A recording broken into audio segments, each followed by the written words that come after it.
What's up everyone, and welcome back to the channel. So today I'm down at Carolina Auto Direct and we're going to take a look at the second gen Audi R8 V10 Plus. So huge shout out to them for providing the supercar for me today.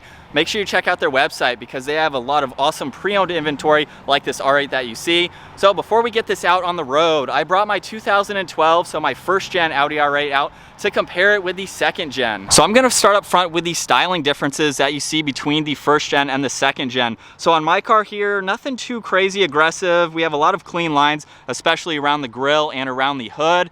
And then as we work our way to the second gen, you can see more of a defined hexagonal shape in the front grille, along with those lines that come off of the headlights. Headlights also have much more of a different design to them. And then we have some large air inlets on both sides up underneath them. Whereas on my car, you can see these horizontal slats that run throughout it. So personally, I love the look of the first gen, but we have so many more aggressive lines on the second gen, even some more crisp lines coming down the hood. And this color is also very nice. It's like a lava orange, so it's red or orange depending on how the lighting for the camera will affect it, but it's a very nice color in person. Really clean lines running down the hood there. So I love how the second gen basically has a facelift to it. And aside from having the V10 engine, because mine is a V8, they did offer that on the first gen too, but the second gen just has a lot of crisp lines, even this one for the door handle. So it's really cool how the door handle is tucked up away. So from a distance here, you can't even see it. I love that line that flows all the way to the split carbon fiber side blade. Whereas on my car here, you can see that line. It's not quite as defined. We have the exposed door handle, so you can just grab on it right here, of course. And then the solid design for the side blade.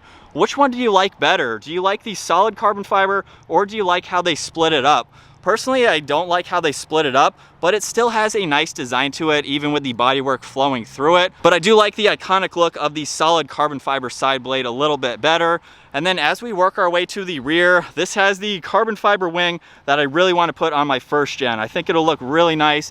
And we have the carbon fiber diffuser with the really aggressive fins and the exhaust, along with the inlets where you can see the exhaust pipe in there. But you can see just how crisp these lines are, kind of like a rectangle shape to it with a few curves here and there. And then when you look at my car, you can see it's a little bit larger. It's not quite as crisp. We have a lot of kind of swooping lines instead of the corner dish rectangle shape. I have the dual exhaust a little bit different, and then those same horizontal slats that you saw up front. Not a huge fan of those. I wish I could take those off because it looks much cleaner on the second gen there. And so now we'll check out the interior real quick before we get these out on the road. I have the solid leather seats with the 6-speed manual, which is not available for the second gen R8. Do you guys like that? I think the manual is something that they should offer because it's so much fun to drive in this car. I have the analog gauges there, and then the navigation screen, which this actually came with back in 2012. Seats are heated too. We have parking sensors, the rear camera. So there's a lot of nice amenities for the first generation of this car. But as we work our way to the second gen now, by using that door handle up underneath, very easy to get used to that. So I love how it's hidden. You can see we have the leather seats as well with that diamond stitch pattern, which my car does not have. Some carbon fiber goodies like around the digital gauge cluster. I do love this virtual cockpit that Audis have now. The engine start-stop button is even on the steering wheel, which is a great touch. And you can see some more carbon fiber goodies surrounding the interior there. This still even has the room behind the seats, which I find is very useful. So we can fold the seat up, you can see the nets. You can actually put a lot of items back here. One thing that is odd is this does have a CD player. My 2010 had a CD player. This 2012 did not come with a CD player. So it's odd that they have it back in the 2017. I think the 21s may or may not have it. I can't quite remember. But a very nice interior, especially against this exterior color. And then real quick, let's talk about the front trunk storage area. You can see on my car, I have a good amount of storage space. This is how I gain access to the battery. So if I want to put the battery tender on it, I can. There's a 12 volt, a dome light, and you can actually pack about 2 backpacks in here and a ton of groceries. I use this as a daily pretty much if I can. So I can put a lot of storage in there, which is really nice to have. Same thing on the second gen. It's virtually the exact same. We have a 12 volt battery access right there, and these nets too, which is actually kind of helpful. I kind of wish my car had that, but you can see just how deep this compartment is. Makes for a great daily driver. It's one of the most comfortable cars that you can daily drive, and it gives you a lot of practicality as well. So let's go ahead and get behind the wheel of the second gen and see how it drives. Alright, so now that we have this car out on the road, I just noticed too that this has the Alcantara headliner with the diamond stitching. So this is a really nice spec. I love the carbon fiber on the side mirrors. We have it on the interior here. This is a really nice spec with the exterior color and what we have on the interior here. Really nice solid color right in the middle and more carbon fiber. So it's a lot of fun. It's been a while since I've been behind the wheel of a second gen R8. And if you want to see this car in more details, I'll have several R8 videos down in the description below going over the full specs and everything that's offered on these cars. And as you know, since I own an R8, I am a sucker for R8s, and this is definitely an awesome car. For the price point too, you're getting a really awesome daily drivable supercar. You could absolutely drive this every single day. It's very comfortable. We have the different driving modes that you can go through too by using this button on the steering wheel for the drive select. So right now I am in dynamic, which is a little bit on the harsh side, but it gets a little bit more stiff if you want to go over some back mountain roads or go through some back mountain roads and other things like that. And then of course you can put it into comfort if you'd like to just cruise a little bit more. So let's go ahead. We're gonna change the exhaust note here with it still in dynamic mode and give it a little bit of gas, nothing crazy. Wow, these shifts are so fast and they're smooth too. You can't even feel the shifts. That's one thing that I didn't really like about the first gen V10 with the s-tronic. It was a little bit clunky in its shifts, but this even rev matches for you down to second. Wow. Oh man, this is such a fun car. It is incredible to drive, and it doesn't feel too much different than my car on the inside. Aside from some changes, you know, we have the large digital gauge cluster right in the center and pretty much nothing in the middle. I kind of like that design. It gives it a little bit more of a cleaner look in my opinion, but it would be kind of fun to rip through the gears in a manual second gen. That would definitely be awesome to see. But let's talk a little bit about the history of the R8 and the Lamborghini, because both of those were kind of introduced one at a time and stepping up to where we are now. So the very first car that came out was the Lamborghini Gallardo. So that was the first generation for that car, introduced in 2004. You could get that with a 6-speed gated manual or the e-gear transmission, and either one of those was a great option. Personally, I'd go with the manual, but both of those were really awesome cars to see. That had the 5-liter V10 engine from Lamborghini, of course.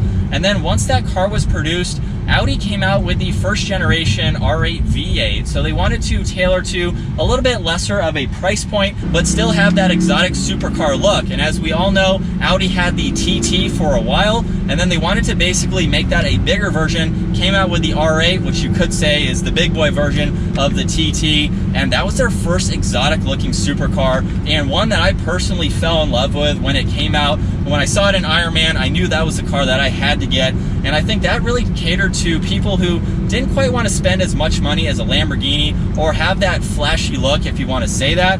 So we had the entry level, basically the baby version supercar that you could daily drive and pretty much be able to take anywhere you wanted. So it was very comfortable and very cool how Audi came out with that car. Now with that being said, the first generation had the 4.2 liter V8 engine. So that is the engine that I currently have in my car. And so that's how it was able to be a little bit less expensive, having that entry level, that smaller engine. And then after that car, we had the second generation Lamborghini Gallardo, which came out in 2009. And then from that, we had the first generation Audi R8 V10. So that came out in 2010. So we had the V8 R8 for 2 years, and then they finally put in the 5.2 liter V10 engine, which was from Audi. And I think a lot of people liked the sound of the original 5 liter from the Lamborghini once it went into the second gen with the 5.2 and even into the R8. The tone got a little bit less quiet. It didn't really scream as much as the 5 liter, but I still think it sounds good either way. And so we had the first V10 for the Audi R8. And that made roughly 525 horsepower. The V8 was around 424. So you could opt for basically 100 more horsepower for the larger engine. Which even with my V8, it still gets up and moves. It's nothing compared to this, which I'll get to here soon. But you could still get the R8 V10 in a manual or the e-gear as well. So they were still producing the 6-speed manual, which was awesome to see. And then after those cars were out for a few years, Then came the Lamborghini Huracan. I believe that was a 2015 year model, which still had the 5.2 liter V10, just upped the horsepower by a lot compared to the previous versions. And then from the Huracan came what I am in right now, the second generation for the R8 V10. This has the 5.2 liter V10 engine. It produces anywhere between 540 and 610, depending on which model that you get. So with the second gen came some variations. We had the rear wheel drive version, which Audi had never done. Lamborghini had offered rear wheel drive for some of their Gallardos. I think it was the second generation that they started that. And even with the Huracan, you can get that in a rear wheel drive as well. So the Audi was always the all-wheel drive vehicle, and it provides you with a lot of grip, being able to have all of that power all the time. But some people wanted the less expensive version in getting the rear wheel drive. So even with this car here, if you get the rear wheel drive, which is available for 2021, you can get that for around 40 to 50 grand less than the all-wheel drive version. It's going to have a little bit less horsepower than the Quattro or the Performance, like what I'm in right now, but it's still cool that you could get it with rear wheel drive if you wanted to. If you wanted to drift your Lambo or your R8 or just not spend as much, it was really cool that Audi and Lamborghini both had the rear wheel drive variants. So with the car that I'm in right now, of course it's Quattro, all-wheel drive version. This is the Plus, so we have closer to that 610 horsepower, and you can definitely feel it. This is a fast car, no doubt, and it's very luxurious on the interior here for this price point too. I think we have to do another downshift here in a second. Woo. Wow, I mean, as soon as you hit that paddle, you're into the next gear. It is that quick. With this S-tronic transmission, it's a lot smoother in my opinion than the R-tronic, which was a little laggy, kind of like the E-gear and the Lamborghini. It gave you some drama to it, so you kind of went in your seat a little bit, which was kind of cool, I will admit, but at the same time, it was kind of slow, so it was almost competing with the manual transmission, that delay when you have to push the clutch in and shift gears yourself. This car, as soon as you hit that paddle, I mean, that tack drops, and you are ready to go into that next gear. So that is awesome to see. What I love about this car too is the fact that this digital gauge cluster, you can pull up the tack right in the middle and your power and torque in live readouts. So the more gas you give it, the higher those percentages go, and yet you can still see all this information over on the left side. So it's a really nice upgrade for this car, having this digital gauge cluster versus the analog in my car. But at the same time too, I kind of like that old school feeling, which is why I went with that car specifically to get the manual. But I can't complain about this car. This is a phenomenal car, and I drive my car as much as I can. No different with this car here. If I were to buy a second gen, I could drive this every single day. There is so much space up front. You have a good amount of room behind the seat here, and then a great view at that V10 behind you. So this is one heck of a daily driving car, and for the price point too, I don't think you can compete with this. You can get some Huracans for a similar price, maybe a little bit more. I think the value of the Huracans has been going up and up, whereas these are kind of plateauing a little bit. You can buy this car for around 130 to 150, depending on the mileage. That's a pretty good bargain for the exotic look that you get with this vehicle.